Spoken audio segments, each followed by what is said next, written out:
Alright, what is up everyone? Welcome back to the channel. My name is Chris, and today we now have a final recap of the Flyers picks here in the 2020 NHL Draft from pretty much rounds 4 to 7, as the Flyers did not have a third round pick. That third round pick was traded to San Jose in the Justin Braun trade last offseason, as I mentioned before. But again, the Flyers, they basically have 3 picks here. They did make 2 trades throughout this draft. It was just pick swaps. It wasn't anything for players. It was just picks, and it was all picks in this year's draft. So first, right at the end of the third round, I was watching it on my computer. I just got out of school, my class, and I looked at my computer as I was kind of looking back and forth and things like that, just to see if the Flyers were doing anything. But again, right as I ended up hopping on my bed just to kind of look at some stuff on my computer and listen to the draft at the same time on the stream, and I had noticed on my phone the Flyers made a trade. So I flipped back, and then they ended up making a pick. Zayde, a right winger from the OHL. He played for the Kingston Frontenacs this past season, and he's played there the year before as well. He's only played in the OHL for 2 years.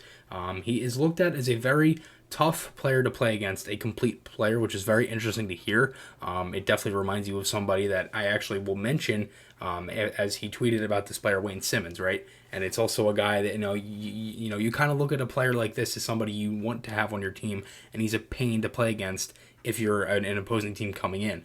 Like a guy like Brad Marchand, Tom Wilson, Wayne Simmonds when he was with the Flyers, guys like that. So this is definitely something that you want to see if you are a Flyers fan. This, as I said, late third round, early fourth round. This was the first pick in the fourth round, so it's a fourth round pick. So he's 5'11", 195 pounds. This past season in 1920, he had 59 points in 62 games played, 29 goals, 30 assists, and he was a -7. He had a very solid second year in the league after a really bad first year. He had 10 points, 3 goals, 7 assists in 60 games. So he had one more game played, and he had 49 or 39 less points, or no, 49 less points. My math is terrible, but again, it definitely was a very good bounce back year. He finished third in the East in 2019-20 OHL, in the 2019-20 OHL coaches poll for the most improved player. Definitely something there. Wisdom quoted, he said, "I play their type of hockey, Broad Street Bullies, gritty type of hockey. Super excited to hear my name from the Broad Street Bullies, to be sure." So that is definitely something you want to hear. And as I said, very tough player to play against. He understands that. He reminds me a little bit of Nicholas Aube-Kubel, as I said, mixed with a little bit of Wayne Simmonds. Could maybe throw in a little bit of Scott Laughton in there. Looks like he has a very good shot as well. Looks like the Flyers definitely went for some shooters in this draft. He said, "More than 90% of my game is work ethic and perseverance." Definitely something you want to hear as well. This is what Wayne Simmonds said on Twitter. He said, quote unquote, "Flyers Nation is going to have a new fan favorite with a bunch of exclamation points." That is definitely something you want to hear from a guy who was a fan favorite here in Philadelphia. And this is also a tweet here from Sam Carchidi. He said, "Draftee Zayde Wisdom won the E.J. McGuire Award of Excellence.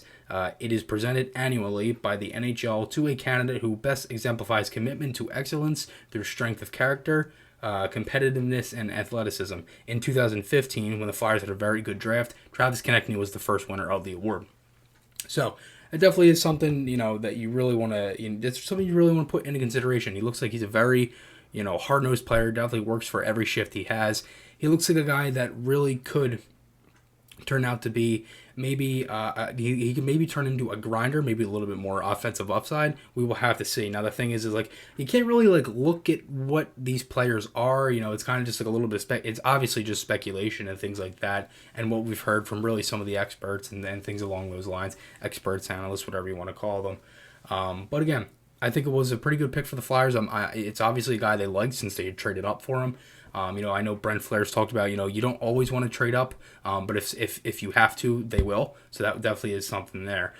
So fifth round, the Flyers traded up again. So they trade up. They trade both of their sevenths, 202 and 209 to Nashville for 135th overall, and then they select left winger Elliot Desnoyers. He's 5'11", 172 pounds. This season, 61 games played, 11 goals, 24 assists, 35 points. Just looking at those stats, I kind of thought he was maybe a little bit more of a defensive player, and that's honestly what he was looked at to be. Smaller. As I said, he's 5'11". He's a smaller winger. He looks like an honest player. According to Elite Prospects, he's a very dedicated defensive player. So I found that out after I looked at the stats. So it's just like, okay, he looks like a very good defensive role guy. got to like a third line center or something like that.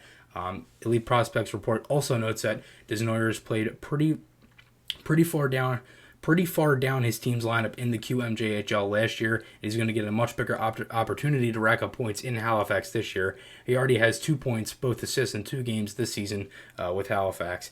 And it's something that maybe that, the Flyers could be banking on a breakout year, which that could be something. I mean, these guys have a lot of development years to come, and that's just before they hit Lehigh High Valley. The thing is with these guys now is like, are they going to have a development camp? That's the one thing you really got to ask. If they do, maybe it's virtual. Maybe we'll be able to watch it and things like that. I have always loved going to development camp. It's one of my favorite things. I like it more than training camp, to be honest with you. But again, I've been going since 2014, and I've loved it ever since I've been going. So back to Desnoyers, he said he's a two-way player that can compete anywhere. He also said he had some good interviews with the Flyers and he wanted to be a Flyer. And this is a tweet by Bill Meltzer here, and this is what Brent Flair said on Desnoyers. He said, "Our Q guys were high on him, played on a very good Moncton team last year, didn't have a huge role, but got better and better throughout the year. This year, he's moved to Halifax and is a big role on the team. He's had a real good start," and that's one of two. There's 2 quotes here. A Flair on Desnoyers again. He said he's a real hardworking, energy two-way center and wing. He's playing center right now. He's a real smart player, a real detailed player, a player all coaches like. Our guys just think he's going to get better and better there, so we stepped up on him. Definitely something. I honestly really like that pick now with everything that they said. It's something where it's like, okay, you trade up for him, and now you hear the upside. He played a little bit lesser of a role. He can come in next season, get some more games under his belt. As I said, already had 2 assists in those 2 games right before the pause. So again, it looked like he was going to be starting off on a really good foot. So again, I think it's good, and I think it's a good thing that the Flyers are trading up because they know that they're confident in these guys. 6th round pick here, 178th overall. The Flyers did not trade for this pick. This pick they had. They take right winger Connor McClennon, 5'8", 157 pounds by Elite Prospect. McClennon himself said that he was 160 when COVID stopped. When COVID stopped things, and he's bulked up to 165. He hopes to get to 170. So he's bulked up around 10, 15 pounds or so. So it definitely is good to see right there. He was an alternate captain in this season for the Winnipeg Ice in the WHL. And I'm going to start off with his 2018-19 stats because I think it's a very good thing. Honestly, really reminds me of Wisdom as well.